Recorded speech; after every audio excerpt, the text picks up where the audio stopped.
What is finite and what is infinite? When we say finite, we are talking about an entire number system. Mathematics means from 1 to nobody knows what's the last number. Because we don't know the last number, we said infinite. Finite means we can count. What we cannot count, we will create calculators. What a calculator cannot count, we'll create a computer. What a computer cannot count, we will create a supercomputer. But the number system does not end there, just goes on. Even if you make a supreme computer, still you cannot really count, it just goes on. So we came up saying, there is something called as infinite. Essentially we are saying, something that's out of our grasp. We are not talking about infinite as some kind of an ultimate number. We are talking about that which is out of our grasp. We are calling that infinite. Infinite is not some kind of a huge number. It's not a number, really. It is out of the number system. Even zero is out of the number system, but we have adopted. We adopted zero because we couldn't go beyond our number of fingers, so we adopted. You know how the Romans counted? What a miserable mathematics they had? You don't know? You know the Roman number system? By the time you get to 200, you would have gone crazy. So, the Indians came up with the system, you adapt. Because if you go with numbers, you will get lost.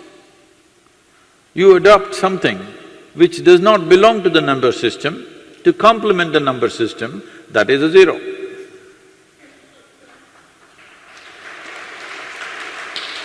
Now, these are not mathematics fans, these are Indians.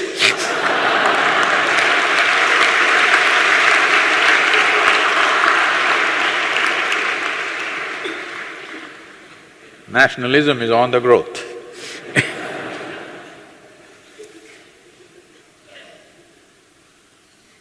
So, the infinite. We were wondering what to do with the infinite. Then the Indian yogis found a way.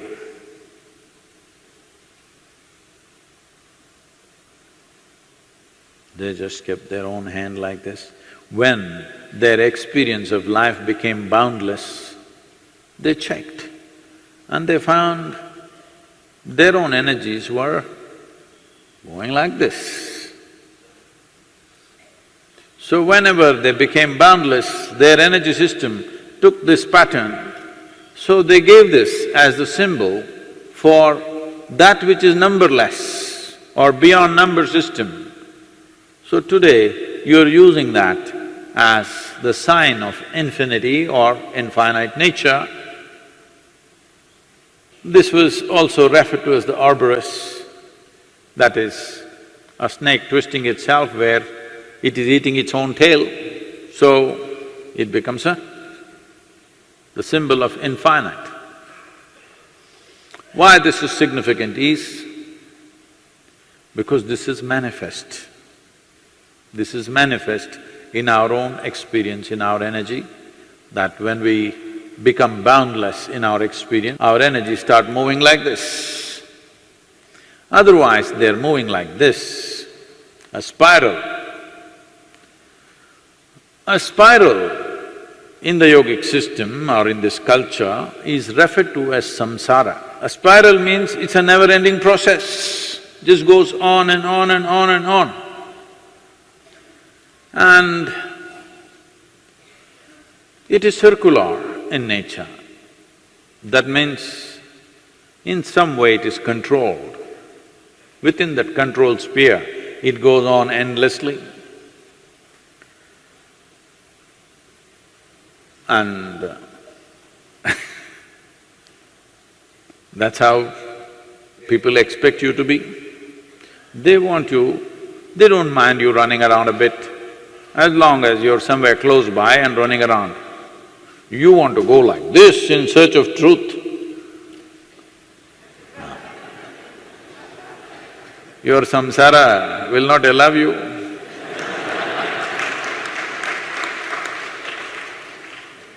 This is why in the world, if you smoke, if you drink, and even if you philander a little bit, they won't mind.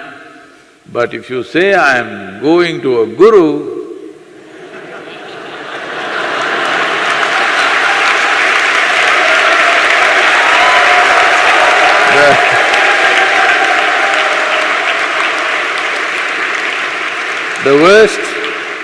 the worst kind of resistance will come because they know now you're trying to go like this. Now you're done with this chakkar, if you go here, there also you will come. But once you start going like this, you're lost to them. But spiritual process means not that you must run away somewhere, because the geography where you choose to live, it doesn't decide the quality of your life. Whether you live at home or in the ashram, you can be either free or entangled, both ways. So the geography doesn't decide. It is the movement of life within you. Which way is it moving? Is it in spiral or has it gotten into the right kind of loop, that it is moving towards its infinite nature? If you keep the doorways of this life process open, then it will naturally move, because infinite possibility is wide open. All the life that the cosmos holds is available to you. Once you swing your energies into your infinite gear, life happens differently, totally differently. We will put a symbol of the infinite. This symbol of infinite, this is not a symbol just made up by human beings. This actually happens. You should not go putting your hand on other people's heads, because who knows, you may be reincarnation of Bhasmasura. So you should not try this, but actually, so I won't tell you where to try, but upon one's head, if they're in a certain state, if you hold your hand, you will see the energies moving this way. I won't tell you where, so that you don't go and do these things to everybody. So this is not something that we have made up. This is the natural sequence of energy it gets into when a limited dimension of life touches the boundless nature of existence. The energy system, which still needs to be limited to make this body function, gets into this loop. If this becomes boundless, this cannot be an individual life, it will go. But it is within the boundaries of this body, but it is touching a dimension which is boundless. Now, this limited energy gets into this pattern. So that is how we have arrived at the symbol for the infinite. The zero and the infinite made in India.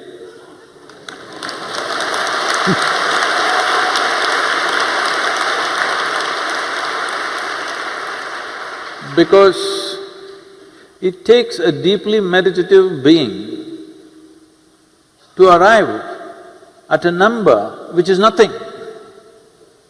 A zero is nothing, infinite is nothing in a way.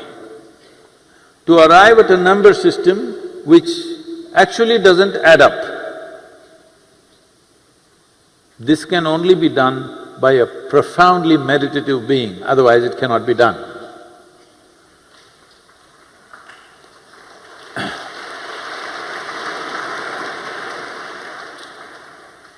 So, we will put up a symbol of the infinite and a small dot will be there and this will slowly move along the line and it will traverse the image of the infinite.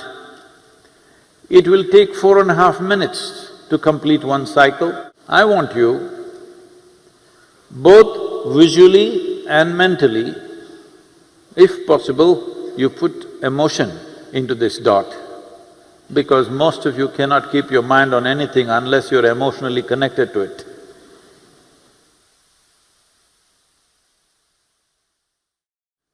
Guru bina kaisa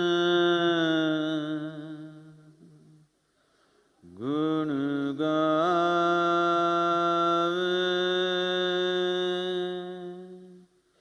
Guru bina kaisa gun gaave.